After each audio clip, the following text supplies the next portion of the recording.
नमस्कार, India news Uttar Pradesh Uttarakhand देख रहे हैं आप और आपके साथ मैं हूं अपूर्वा सिंह। बुलेटिन की शुरुआत इस वक्त की बड़ी और खास खबर के साथ कर रहे हैं। वंदे मातरम बोलने को लेकर सीएम योगी काफी ज्यादा सख्त नजर आए।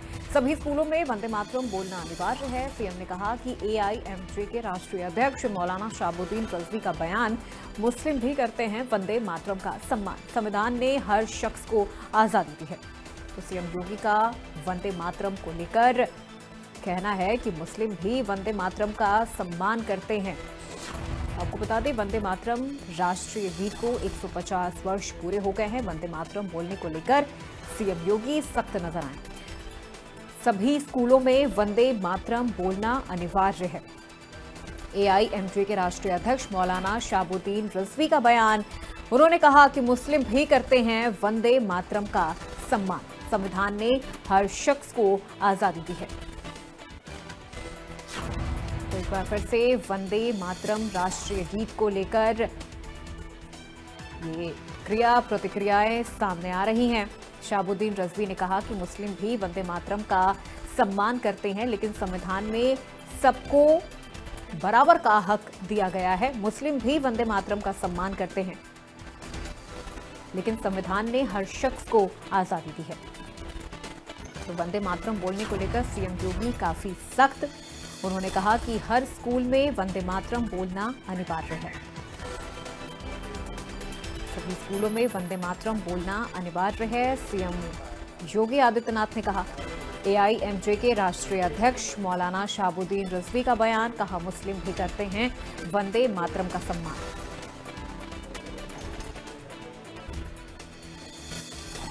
वंदे मातरम बोलने को लेकर सीएम योगी आदित्यनाथ बेहद सख्त नजर आए। कहा, सभी स्कूलों में वंदे मातरम बोलना अनिवार्य है। तो वहीं एआईएमजे के राष्ट्रीय अध्यक्ष मौलाना शहाबुद्दीन रिजवी का बयान सामने आया। रिजवी ने कहा कि मुस्लिम भी करते हैं वंदे मातरम का सम्मान।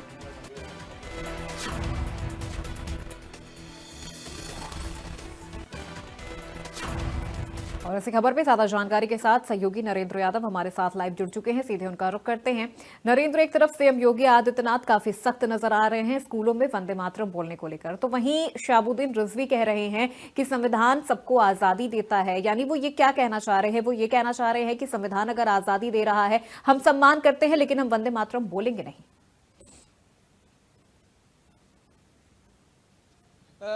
देखिए अपूर्वा, उत्तर प्रदेश के कई स्कूलों से ऐसी खबरें आई थी कि वंदे मातरम गीत को लेकर विरोध होता है और उसके बाद वहां के जो स्थानीय टीचर प्रधानाध्यापक होते हैं वो डर और भय के बस में इस वंदे मातरम गीत को नहीं गवाते हैं, जबकि ये अनिवार्य है। और लगातार सभी स्कूलों में वंदे मातरम गाया जाता है, जिससे भारत की एकता और अखंडता को लेकर के बच्चों के बीच में संदेश जाता है। इसी को लेकर मुख्यमंत्री योगी आदित्यनाथ ने एक बार सख्त लहजे में कहा है और कड़ा निर्देश दिया है कि सभी स्कूलों में अनिवार्य होना चाहिए।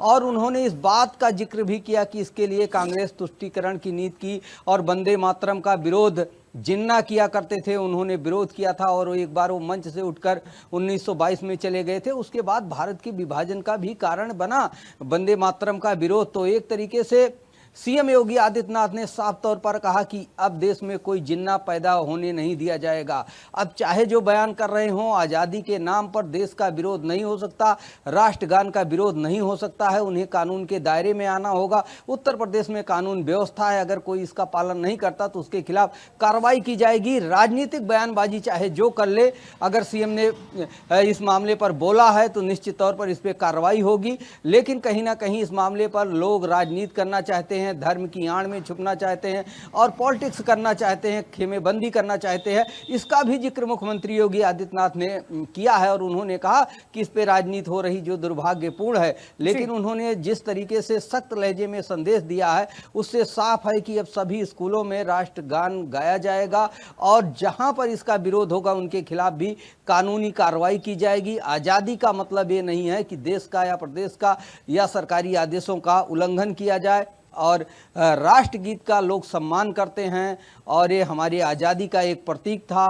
इसको लेकर सबके मन में जो है एक आदर है, सम्मान है। तो कहीं ना कहीं जो लोग इसके खिलाफ आवाज़ उठाएंगे उनको मुंह की खानी पड़ेगी। और इस मामले में सीएम योगी आदित्यनाथ ने साफ तौर पर कांग्रेस पर निशाना साधा है। उन्होंने कहा है कि जब इसकी बैठक हुई थी और उसके बाद तमाम शब्दों को लेकर लक्ष्मी, दुर्गा, सरस्वती का नाम इसमें था। इसको लेकर बदलाव की बात कांग्रेस ने की थी और लगातार उन्होंने हमला किया कांग्रेस पर कि लगातार तुष्टीकरण की राजनीति का खामियाजा अब देश नहीं भुगतेगा और दोबारा जिन्ना को नहीं पैदा किया जाएगा। तो ये ऐसे लोगों के लिए चेतावनी है जो वंदे मातरम का विरोध कर रहे हैं, ऐसी आवाज उठा रहे हैं, तो उन्हीं के लिए है कि देश में जिन्ना ना पैदा हो। अगर जो वंदे मातरम का विरोध करेगा उसको निश्चित तौर पर कटघरे में खड़ा किया जाएगा। ये साफ संदेश है। अब देखने वाली बात होती है कि बयानबाजी कितनी होती है और इसका पालन कितना होता है। तो पालन होने में तो कोई दिक्कत नहीं है, बयानबाजी करेंगे और बयानबाजी से कुछ होने वाला नहीं है। बिल्कुल नरेंद्र, इस तरह की बयानबाजी देखिए लगातार हो रही है जब से देश भर में वंदे मातरम के 150 वर्ष पूरे होने को लेकर ये पूरा कार्यक्रम चलाया जा रहा है। एक तरफ एक पक्ष है जो वंदे मातरम के 150 वर्ष पूरे होने को लेकर उत्साहपूर्वक, उल्लासपूर्वक एक कार्यक्रम का आयोजन कर रहा है, तो वहीं विपक्षी पार्टियों की बात कर ले या फिर कुछ ऐसे मुस्लिम लीग के नेता भी हैं जिनको इस उपलक्ष्य में भी हिंदू मुस्लिम वाली राजनीति नजर आ रही है। बहुत शुक्रिया नरेंद्र इस पूरी जानकारी और बातचीत के लिए।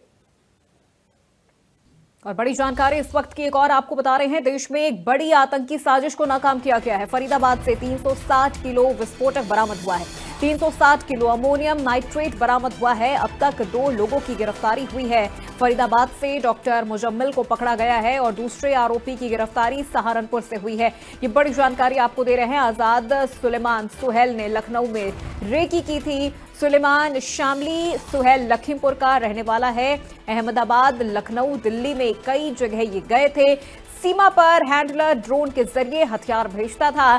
17 नवंबर तक पुलिस रिमांड पर ये तीनों आतंकी रहेंगे, जिनसे लगातार पूछताछ की जा रही है। तो एक बड़े आतंकी साजिश को यहां पर नाकाम किया गया है। अब तक 2 लोगों की गिरफ्तारी हो चुकी है। फरीदाबाद से डॉक्टर मुजम्मिल को पकड़ा गया है, तो वहीं सहारनपुर से भी एक आतंकी की गिरफ्तारी हुई है। तो देश में बड़ी आतंकी साजिश को नाकाम कर दिया गया है। ये जो 2 तस्वीरें आप देख रहे हैं, आपको बता दें कि इन दोनों आतंकियों को गिरफ्तार किया गया है। फरीदाबाद से 360 किलो विस्फोटक बरामद हुआ है। 360 किलो अमोनियम नाइट्रेट बरामद किया गया है। अब तक 2 लोगों की गिरफ्तारी हो चुकी है। फरीदाबाद से डॉक्टर मुजम्मिल को पकड़ा गया है, ये जानकारी आ रही है सामने। देश में बड़ी आतंकी साजिश को नाकाम किया गया है। फरीदाबाद से 360 किलो विस्फोटक बरामद हुआ है। और ज्यादा जानकारी के साथ सहयोगी अभिषेक सिंह हमारे साथ लाइव जुड़ चुके हैं, सीधे उनका रुख करते हैं। अभिषेक, क्या जानकारी मिल रही है इस पूरे मामले को लेकर? चूंकि एक बड़ी साजिश को यहां पर नाकाम किया गया है, लेकिन अब परत दर परत इन तमाम चीजों को लेकर छानबीन हो रही है, क्योंकि अब इसकी जो जड़ें हैं ये काफी अंदर तक नजर आ रही हैं। जहां देखिए, ये एक बड़ा क्रैकडाउन था जो जम्मू कश्मीर पुलिस और देश की एजेंसियों ने मिलकर किया। खुफिया एजेंसियों ने नजर रखी थी कि आईएसआईएस का ये नया आउटफिट जो जैश-ए मोहम्मद और इसी तरह के अलग आतंकी आउटफिट्स के साथ मिलकर काम कर रहा था और लंबे समय से इन पर नजर रखी गई थी। लेकिन इनके खतरनाक मंसूबे उत्तर प्रदेश के अलावा कई राज्यों में कुछ बड़ी घटना को अंजाम करने के थे। लिहाजा उस वक्त जब इनके पास अमोनियम नाइट्रेट जो बड़ी तादाद में बरामद हुआ है, जिससे ये इम्प्रोवाइज एक्सप्लोसिव डिवाइस यानी आईईडी बनाने की तैयारी कर रहे थे, और साथ ही साथ AK-47 राइफल्स और तमाम कार्ट्रिजेस इनके पास से बरामद हुए हैं। फरीदाबाद में लोग रुके हुए थे और वहां पर हथियार बदलने की पूरी तैयारी कर चुके थे।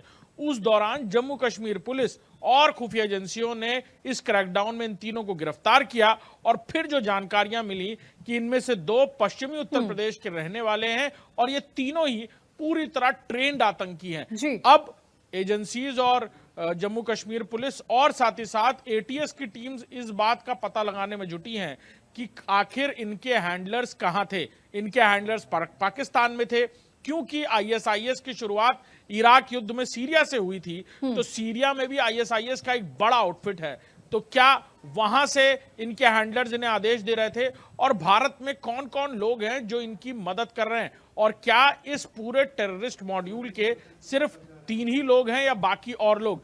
एक और जानकारी सामने आई है, शाहीन शाहिद नाम की एक डॉक्टर जो डॉक्टर मुजम्मिल की करीबी मानी जा रही है, और यह पता चल रहा है कि अनंतनाग मेडिकल कॉलेज से उसने अपनी मेडिकल की पढ़ाई की थी, उसे भी जम्मू कश्मीर पुलिस और एजेंसीज ने गिरफ्तार किया है। उसके बारे में यह पता चल रहा है कि वो लखनऊ के लालबाग इलाके की रहने वाली है, लेकिन बहुत लंबे समय से वो कश्मीर में ही रह रही थी। उसने अपनी पढ़ाई तालीम भी वहीं हासिल की और उसकी गाड़ी का ही इस्तेमाल किया जाता था इन आरडीएक्स और AK-47 राइफल्स को यहां से वहां ले जाने के लिए। लिहाजा जब गाड़ी की पहचान की गई और उस गाड़ी के मालिक के बारे में पता किया गया तो शाहीन शाहिद का नाम सामने आया, और फिर अब शाहीन शाहिद को भी गिरफ्तार कर लिया गया है और उससे भी पूछताछ शुरू हो गई है। ठीक है, बिल्कुल, बहुत शुक्रिया अभिषेक इस पूरी बातचीत और जानकारी के लिए। और अगली बड़ी जानकारी आप तक अयोध्या से पहुंचा रहे हैं, जहां 25 नवंबर को इतिहास रचने की तैयारी है। 25 नवंबर को राम मंदिर पर लगेगा भव्य धर्म ध्वज।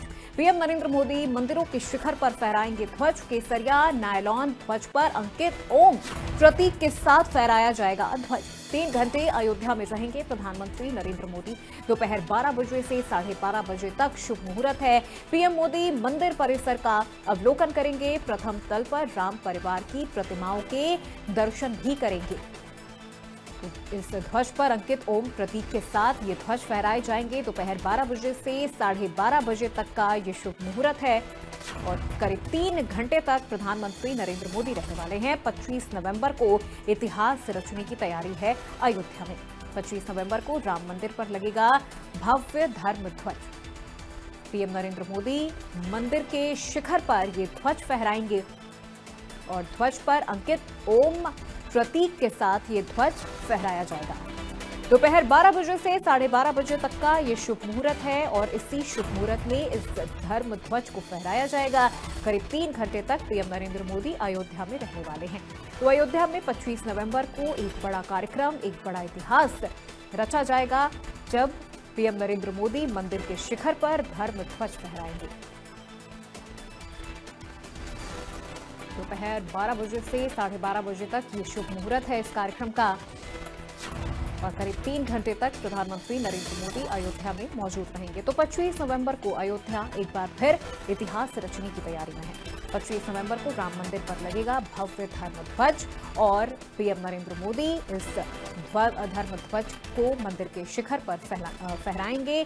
करीब 3 घंटे तक वो अयोध्या में ही रहने वाले हैं। धर्म ध्वज को फहराने का शुभ मुहूर्त दोपहर 12 बजे से 12:30 बजे तक है।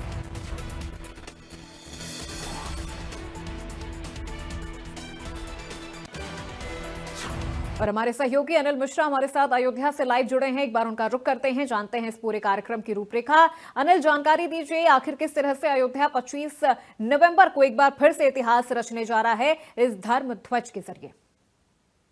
देखिए, जिस तरह से 25 तारीख बेहद करीब आ रही है, अयोध्या उत्साह से लबरेज होती नजर आ रही है, क्योंकि 25 जो ये नवंबर है, ये विशेष दिन इसलिए भी हो जा रहा है क्योंकि जो भी सनातन संस्कृति को मानने वाले हैं, साथ ही साथ राम मंदिर आंदोलन में जिन्होंने अपने प्राणों की आहुति दी है, उनके परिजन भी इस शुभ घड़ी का इंतजार कर रहे थे कि कब उनको पूर्णता का संदेश मिलेगा कि उनका बलिदान जो है आज सार्थक हो गया, भगवान श्री राम का मंदिर पूरी तरह से बनकर तैयार हो गया। तो 25 नवंबर वो खास दिन है जब 12:30 का वो शुभ मुहूर्त है जब मंदिर के शिखर पर धर्म ध्वजा फहराई जाएगी और ये कार्य देश के प्रधानमंत्री नरेंद्र मोदी के द्वारा किया जाएगा।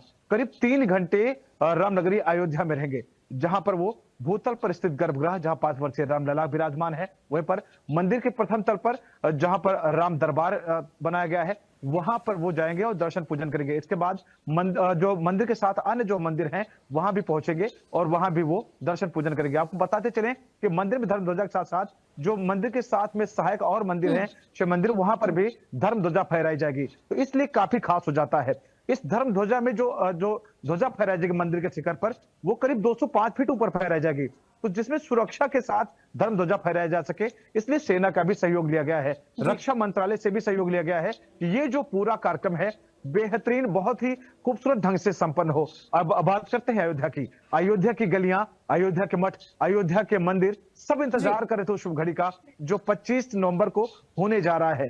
पूरी अयोध्या उत्साह से लबरेज रहेगी, दुल्हन की तरह से अयोध्या को सजाया जाएगा।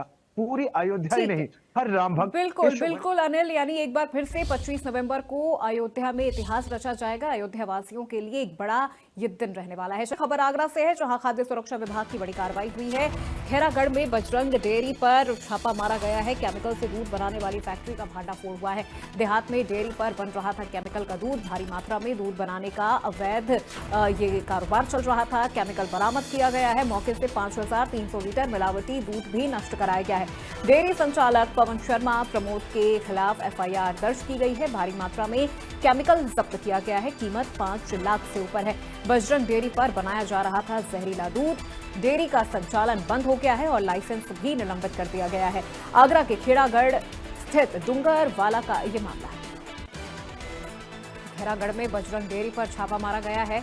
यहां पर केमिकल से दूध बनाने वाली फैक्ट्री का भांडाफोड़ हुआ है और कई केमिकल्स यहां से बरामद भी किए गए हैं। देहात में डेयरी पर बन रहा था केमिकल वाला दूध। भारी मात्रा में दूध बनाने का जो अवैध केमिकल है वो यहां से बरामद कर लिया गया है और जो दूध वहां पर बनाकर तैयार किया गया था उसे भी नष्ट कर दिया गया है खाद्य सुरक्षा विभाग की ओर से।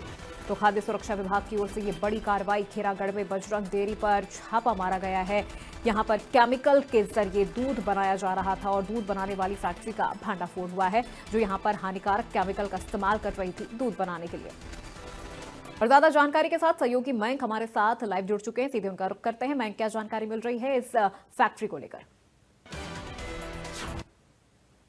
डूंगरवाला में कहीं न कहीं मिलावटखोरों ने एक ऐसा कॉकस तैयार किया था जिसको लेकर कहीं न कहीं खाद्य विभाग को एक बड़ी सफलता मिली है।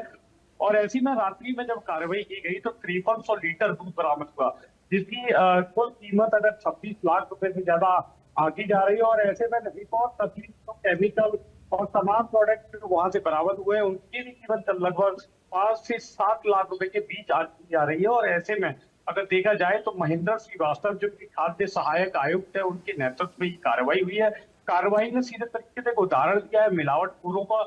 ऐसे में संचालक के खिलाफ मुकदमा दर्ज किया गया है। और मुकदमे की अगर बात की जाए, जो संचालक है वो प्रमोद शर्मा पवन शर्मा है, जो कि मुरैना के रहने वाले हैं। और ऐसे में देखा जाए तो इस डेयरी से कहीं ना कहीं 3 राज्यों को नकली दूध की सप्लाई की जा रही थी। और ऐसे में कहीं ना कहीं लोगों के स्वास्थ्य के साथ खिलवाड़ किया जा रहा था। और खाद्य विभाग की कार्रवाई कहीं ना कहीं ठीक है, बिल्कुल, बहुत शुक्रिया मयंक इस पूरी जानकारी और बातचीत के लिए। खबर बिजनौर से है, जहां शिक्षक ने नाबालिग छात्रा के साथ रेप किया है। ट्यूशन पढ़ने गई छात्रा के साथ यहां पर शिक्षक ने रेप किया है।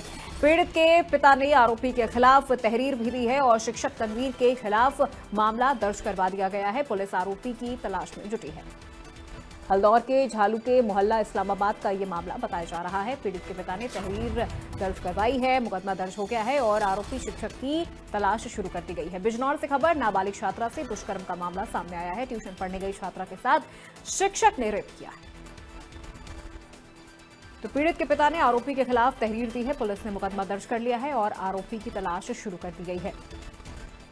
आरोपी शिक्षक के घर ट्यूशन पढ़ने के लिए जाया करती थी छात्रा, जिसके साथ वहां पर आरोपी शिक्षक ने रेप की वारदात को अंजाम दिया है।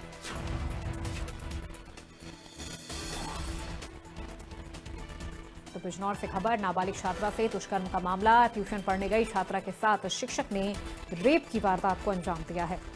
पीड़ित के पिता ने आरोपी के खिलाफ तहरीर दी है। पुलिस ने शिक्षक तनवीर के खिलाफ मुकदमा दर्ज कर दिया है।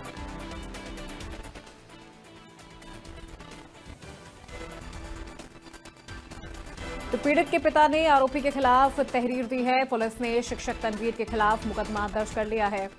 बड़ी जानकारी इस वक्त की आपको दे रहे हैं। पुलिस आरोपी की तलाश में जुट गई है।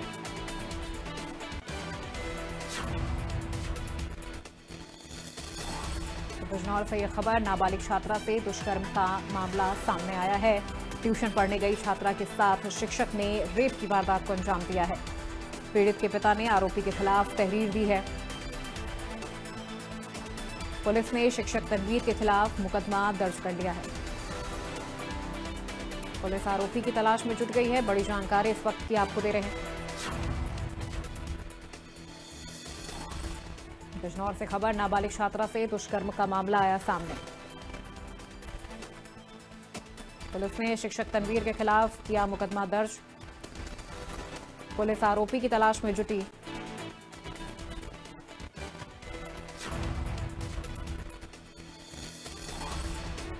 बिजनौर में नाबालिग छात्रा से दुष्कर्म, ट्यूशन पढ़ने गई छात्रा के साथ शिक्षक ने किया रेप। लखनऊ में लाउडस्पीकर को लेकर अभियान लगातार चल रहा है। नियम के खिलाफ लगे लाउडस्पीकर पर कार्रवाई की जा रही है। आपको बता दें, पुलिस ने अभियान चलाकर हटवाया है कई लाउडस्पीकर। मंदिर, मस्जिद समेत सभी धार्मिक स्थलों पर यह अभियान चला है। भारी संख्या में पुलिस फोर्स इस दौरान मौजूद रही। डीसीपी पश्चिम विश्वजीत श्रीवास्तव की मौजूदगी में यह अभियान चला है। तो लखनऊ से ये खबर, जहां लाउडस्पीकर को लेकर अभियान चला है। बड़ी जानकारी, नियम के खिलाफ लगे लाउडस्पीकर पर कार्रवाई हुई है। पुलिस ने अभियान चलाकर ये लाउडस्पीकर हटवाया। मंदिर, मस्जिद समेत सभी धार्मिक स्थलों पर चला अभियान। भारी संख्या में पुलिस फोर्स इस दौरान मौजूद रही।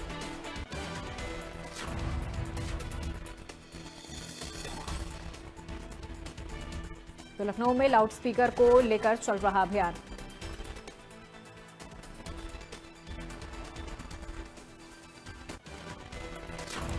तो वहीं ज्यादा जानकारी के साथ हमारे सहयोगी सैयद फिरोज आलम हमारे साथ लाइव जुड़ चुके हैं। सीधे उनका रुख करते हैं। सैयद, क्या जानकारी मिल रही है इस पूरे अभियान को लेकर? देखिए, सरकार के निर्देश के बाद लाउड स्पीकर जो भी निर्धारित डेसिबल से ज्यादा मस्जिदों या धार्मिक स्थलों के ऊपर लगाए गए थे, उनको हटाने का काम जो है वो शुरू कर दिया है। धार्मिक स्थलों पर तय मानक सीमा से अधिक आवाज में जो बजाए जा रहे थे, उन लाउड स्पीकरों को लेकर के कमिश्नरेट पुलिस ने सख्ती दिखानी शुरू कर दी है, क्योंकि लगातार ये शिकायतें भी मिल रही थी कि ध्वनि प्रदूषण ज्यादा हो रहा है, आवाजें बहुत तेज ध्वनि हो रही है, मंदिर मस्जिदों से बहुत तेज तेज आवाजें आ रही हैं। उसको लेकर के ये अभियान चलाया गया। अभियान के तहत करीब 20 धार्मिक स्थलों से लाउड स्पीकर जो हैं वो हटाए गए हैं। इसके साथ ही आयोजनों में तय सीमा से अधिक आवाज पर भी प्रतिबंध लगाने के निर्देश दिए गए, क्योंकि शादी ब्याह का टाइम चल रहा है, उसको लेकर भी डीजे वगैरह बहुत तेज आवाज बजाए जाते हैं, उसको लेकर भी निर्देशित किया गया। डीसीपी पश्चिम जो विश्वजीत श्रीवास्तव हैं, लगातार उन्होंने पुराने लखनऊ का दौरा करके लोगों को ये बिल्कुल सैयद, देखिए लगातार कार्रवाई चल रही है और ऐसे में दोनों ही पक्षों की तरफ से सहयोग की भी उम्मीद की जा रही है। बहुत शुक्रिया सैयद इस पूरी जानकारी और बातचीत के लिए।